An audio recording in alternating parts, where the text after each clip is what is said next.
అందరికీ నమస్కారం. భరతమాత పునర్వైభవ ప్రాప్తి కొరకు అంకితమైన నవ భారతానికి స్వాగతం, సుస్వాగతం.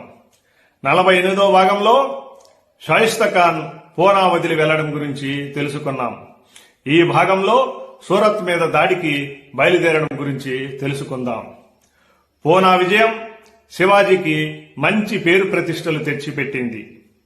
శివాజీ ఒక మహాపురుషుడని, భవానీ అనుగ్రహం ఉన్నదని, అతని ఖడ్గంలో భవానీ ఆవహించి ఉంటుందని, ఆ ఖడ్గానికి భవానీ అని పేరు పెట్టబడిందని, ఆ ఖడ్గం అతని చేతిలో ఉన్నంత వరకు అతన్ని ఎవ్వరూ ఏమీ చేయలేరని, అతనికి ప్రవేశించలేని స్థలం గాని, అతడు జయించలేని యోధుడు గాని దేశంలోనే లేడని ప్రజలందరూ చెప్పుకోవడం ఆరంభిస్తారు. షాయిస్తా ఖాన్ పూనా వదిలి పారిపోయాడని తెలిసి మహారాష్ట్రమంతా ఎంతో సంతోషిస్తుంది. కానీ వెనువెంటనే మొఘల్ సైన్యాలు సింహగఢ్ కోటపై దండెత్తాయన్న వార్త విని వారు కంగారు పడతారు.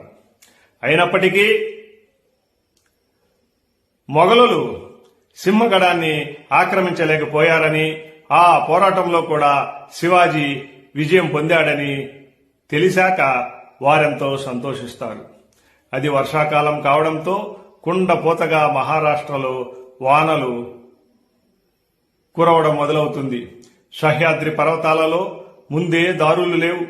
వర్షాలు కురవడంతో ఆ దారులన్నీ మూసుకుపోయి ఒక చోట నుండి ఇంకో చోటకి వెళ్లడానికి వీలు లేకపోయింది. అందువల్ల మొఘలులకు శివాజీతో యుద్ధాన్ని ఆపక తప్పలేదు. ఈ వర్షాకాలంలో శివాజీకి కొంత విరామం చేకూరుతుంది. వర్షాలు పూర్తవుతూనే ఏం చేయాలో అతడు తన అనుచరులతో చర్చిస్తాడు.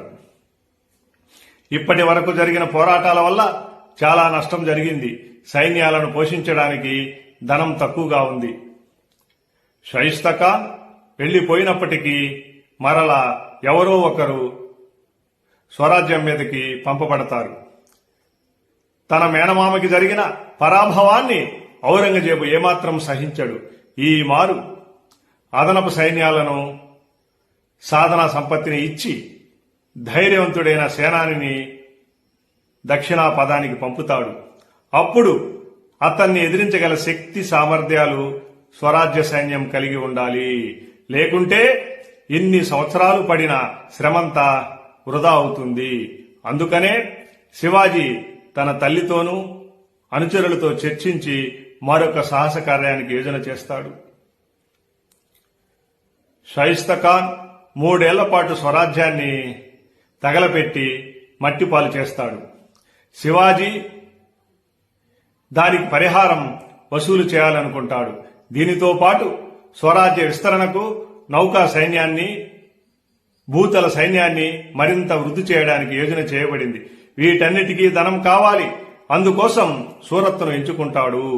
మొఘల్ సామ్రాజ్యంలో అతి ప్రముఖమైన, సంపన్నమైన రేవు పట్టణం సూరత్. ఇది యావత్ భారతదేశంలోనూ ప్రముఖ వ్యాపార కేంద్రం. పర్షియా, అరేబియా, ఈజిప్ట్, ఆఫ్రికా, ఐరోపా దేశాలకు చెందిన పెద్ద పెద్ద వ్యాపారులు ఆ నగరంలో ఉండేవారు. మలబారు తీరం నుండి గుజరాత్ వరకు గల ముఖ్య వ్యాపార కేంద్రాల సరుకులు, లాహోర్ నుండి కర్ణాటక వరకు అన్ని ప్రాంతాల సామాన్లు సూరత్ నుంచి ఎగుమతి అవుతుండేవి. సంపదలోనూ వైభవంలోనూ సూరత్కు సాటి వచ్చే రేవు పట్టణం ఆనాడు భారతదేశంలో లేదు. భారతదేశం నుండి మహమ్మదీయులు మక్కా యాత్రకు సూరత్ నుండే బయలుదేరేవారు. అప్పటికే సూరత్ జనాభా 2 లక్షలు. అనేక మంది కోటీశ్వరులు అక్కడ ఉండేవారు. సూరత్ నుండి ఔరంగజేబుకు పన్నులు, సుంకాల రూపంలో ఏటా కోట్లాది రూపాయల ధనము లభిస్తుండేది. రేవు పట్టణ రక్షణకై దాని సమీపంలోనే ఒక అజేయమైన దుర్గం ఉండేది. శివాజీ ఆదేశంతో గూఢాచారి దళంలో ముఖ్యుడైన బహిర్జీ నాయక్ తన అనుచరులతో మారువేషంతో రహస్యంగా సూరత్ వెళ్తాడు. ఒక్కో దుకాణంలో ఎంత సంపద ఉంది, ఒక్కొక్క ధనికుడి వద్ద ఎంత ధనం ఉంది, కోట యొక్క గట్టితనం ఎటువంటిది, దాని రక్షణ వ్యవస్థ ఎలా ఉంది, అందులో ఉన్న సైన్యం ఎంత, ఈ సమాచారం అంతా అతడు వివరంగా సేకరిస్తాడు. ఆ సమయంలో నగర రక్షణకు 2000 అశ్వీకుల దండు ఉంది. సూరత్ నగరపు సుబేదారు గొప్ప లంచగొండి. నిజానికి నగరానికి 5000 సైన్యం అవసరం. అయితే అతగాడు 5000 మందిని పనిలో పెట్టుకున్నట్లు మోసపు పద్దులు ఢిల్లీకి పంపి అందుకు సరిపడా పైకాన్ని తెప్పించుకుంటూ అందులో సగం పైగా తాను దిగమింగుతుంటాడు. శివాజీకి పనికి వచ్చే సమాచారమంతా పోగు చేసుకుని బహిర్జీ నాయక్ తిరిగి వస్తాడు. రాజ్గఢ్ కోటలో సుమారు 8000 మంది సైన్యం సిద్ధమవుతుంది. వారితో పాటు కొన్ని వేల ఖాళీ గుర్రాలు సిద్ధం చేయబడతాయి. సూరత్ సంపదను తిరుగు ప్రయాణంలో తీసుకువచ్చేందుకు ఖాళీ గుర్రాలతో బయలుదేరుతారు. ఇంత భారీ సన్నాహాలు చూసిన వారెవరికైనా ఈ సైన్యం యుద్ధానికి వెళుతుందని సందేహం కలగవచ్చు. రాజ్గఢ్ నుండి సూరత్ సుమారు 450 కిలోమీటర్ల దూరం ఉంటుంది. వెళ్లి రావాల్సిన ప్రాంతమంతా మొఘల్ సామ్రాజ్యంలో ఉంది. ఇంత పెద్ద సేన పూర్తిగా శత్రు భూభాగంలో అంత దూరం వెళ్లి సూరత్లో దాడి చేసి మరలా స్వరాజ్యానికి తిరిగి రావాలి. ఎంత సాహసోపేతమైన ఆలోచన! కానీ దానిని ఆచరణలో పెట్టే వీరుడు సాక్షాత్తు శివాజీ. పగటి వేళల్లో అడవుల మాటున విశ్రమించడం, రాత్రులలో అడ్డదారుల గుండా ప్రయాణించడం చేస్తారు. శివాజీ సైన్యంతో నాసికా త్రయంబకేశ్వరం చేరుకుంటాడు. అక్కడి ప్రజలు మహారాజు తీర్థయాత్రకు వచ్చి ఉంటాడని అనుకుంటారు. ఆయన ఔరంగాబాద్ పైన దాడి చేయబోతున్నట్లు ఒక వదంతి బయలుదేరుతుంది. శివాజీ దాడిని ఎదుర్కొనడానికి ఔరంగాబాదులో మొఘలు సైన్యం సంసిద్ధమై నిలుస్తుంది. శివాజీ సూరత్కి వెళతాడన్న ఆలోచన ఎవరికి కలలో కూడా రాలేదు. నాసిక్ నుండి శివాజీ సేనలతో మహూలి, రామ్నగర్ మొదలైన పట్టణాల మీదుగా ఘనదేవి అనే గ్రామాన్ని చేరుకుంటాడు. శివాజీ సైన్యాన్ని చూసి గ్రామమంతా భయపడుతుంది. కాని శివాజీ వారి భయాన్ని తీర్చి, మేము ఔరంగజేబు పాదుషా సర్దారులం, మొఘల్ సేనాధిపతి మొహబ్బత్ ఖాన్ ఆదేశం మేరకు ఆయన వద్దకు వెళ్తున్నామని చెప్తారు. గ్రామస్తులు భయం విడిచి ఊపిరి తీసుకుంటారు. తరువాతి రోజు అంటే సామాన్య శకం జనవరి 5వ తేదీ 1664 సంవత్సరంలో సూరత్కు కబురు అందుతుంది. శివాజీ సైన్యంతో వచ్చాడని ఆ వార్త తెలియగానే వ్యాపారస్తులందరికీ పిడుగులు పడినట్లు అనిపిస్తుంది. కానీ సుబేదారు ఇనాయత్ ఖాన్ ఆ మాట విని పక్కున నవ్వుతాడు. ఎంత పిచ్చి మాట!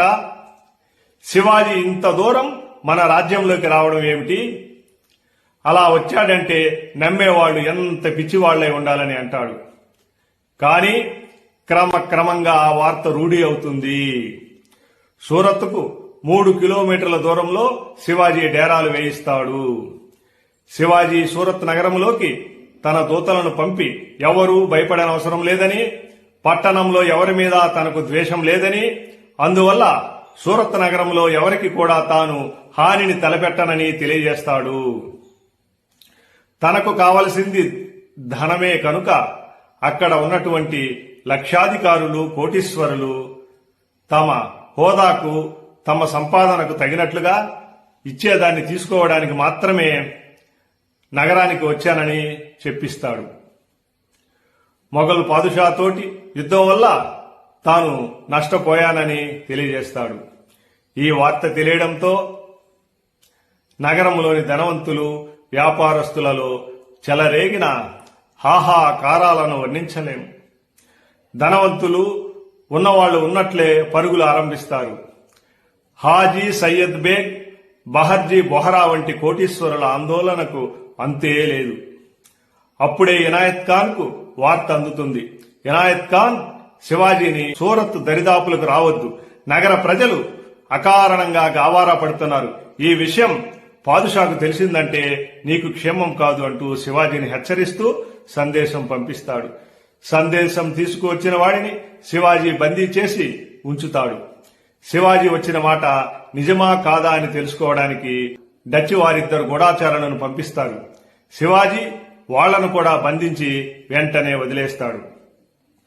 ఆ ఇద్దరిలో ఒకడు రాజాపూర్లో శివాజీని చూసి ఉంటాడు. తనని వదిలిపెట్టడమే తడువుగా అతను రొప్పుకుంటూ రోజుకుంటూ ఊరంతా వార్తను అంటిస్తాడు. వ్యాపారుల ధైర్యం చెదిరిపోతుంది. ఇంగ్లీష్ వారు, డచ్ వారు భయపడలేదు. వాళ్ళు తమ సామాన్లు మొత్తం లోపల పెట్టుకుని వాటి భద్రతకు ఏర్పాట్లు చేసుకుంటారు. ఉన్నంతలోనే తమ దుకాణాల రక్షణకు ఏర్పాట్లు చేసుకుంటారు. ఇంగ్లీషు వారి దగ్గర అప్పుడు 200 మంది ఆంగ్లేయ సైనికులు, 50 మంది దేశీయ సైనికులు ఉంటారు. తరువాతి భాగంలో సూరత్లో ధనాన్ని స్వాధీనం చేసుకోవడం గురించి తెలుసుకుందాము. ఈ వీడియో మీకు నచ్చినట్లయితే లైక్ చేయండి, షేర్ చేయండి, మీ బంధుమిత్రుల చేత సబ్స్క్రైబ్ చేయించండి.